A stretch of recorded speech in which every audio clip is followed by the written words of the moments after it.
This one was in August of 1983, and I qualified silver, and their ranking is gold, silver, and bronze. Okay. So my lowest score would have been in the middle class. And I noticed you brought in your blouse, and you might explain some of your devices on there. And once again, like I said, a lot of people don't understand what a lot of devices are. I know they look at our ribbons and... On the right-hand side is a unit citation. And what unit was that? And that unit was a recruiting unit that I was in at the time. And because they had made all their quota and exceeded all their quota, the unit itself was given a citation.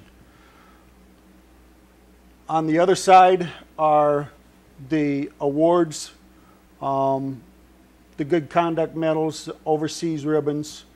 Which one would be your good conduct would be their the good conduct top center?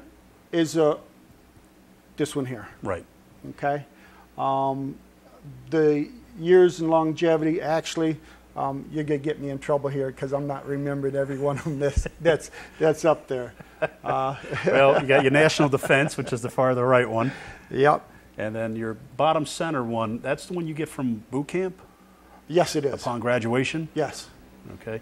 And the one badge to the right, the silver badge, is that your grenade pin badge? That one? We have the rifle and then the driver. And the what?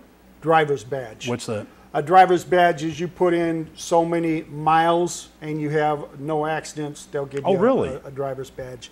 I believe for the driver's badge, and don't quote me, you have to have at least 20,000 miles? Really? Right.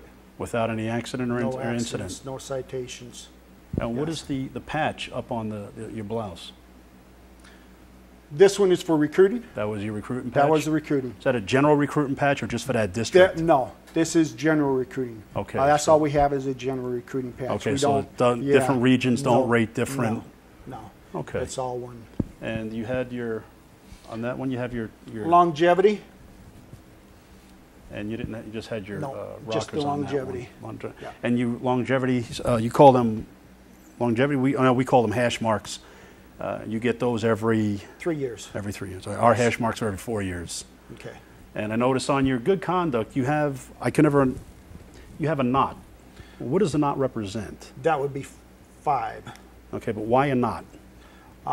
Because they run out of room for the individual ones. Because so we get a star. Right. Every time. But that's why I've always wondered why we start off with stars. Oh, you do? Yes. And then we go to a knot. Oh, really? Okay. That represents the 5th. Yes. Oh, okay. I always wanted to ask, what the knot represented, but then you said you start out with the stars and turn to the knots. Okay. Yeah. That's interesting. All right, so we're going to wind down. And what are the top lapel pins on the top of the blouse? Those are also unit identifiers.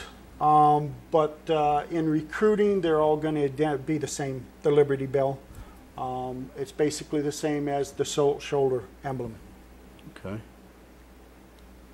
That sounds good. Worst duty station? Worst duty station. We only got a minute. Can't say as I had a worst duty station. I enjoyed my career. I know I've had one or two. Well, the grass is always greener on the other side. But when you leave there and you look back, it was a good tour. And that's what we got to say at the end. After it's all over 20 years, we can see more good than bad, or we wouldn't have stayed in for the full 20. And we were talking before the show, and you retired in '96. I retired in '97. You came in a year before me, and we were on each other. I was right on your heels as far as going through the career. Yeah, it was something to hear that. Just a year and a month was difference. You came in. I came in October. You came in December. Mm-hmm. Jeez, just good years. A lot of turmoil in the '70s. There was. They were coming in '77 was rough. They were going through a lot of controversies when I was in North Carolina. Had a lot of problems going through there, but there's a lot of people still didn't like you being in the military because of Vietnam and whatnot. Yeah, we had a lot to burden back then too, as well. It wasn't. We didn't walk into it, but we had to bear it. Okay. So, well, I thank you for being on the show. Thank you. It's been a pleasure. And we'll catch you again next week on Semper Fi. Until then, have a good week. And if you have a story, I want to hear it, and I want to share it with everyone else. Have a good day. Hoorah, Semper Fi. Hoorah.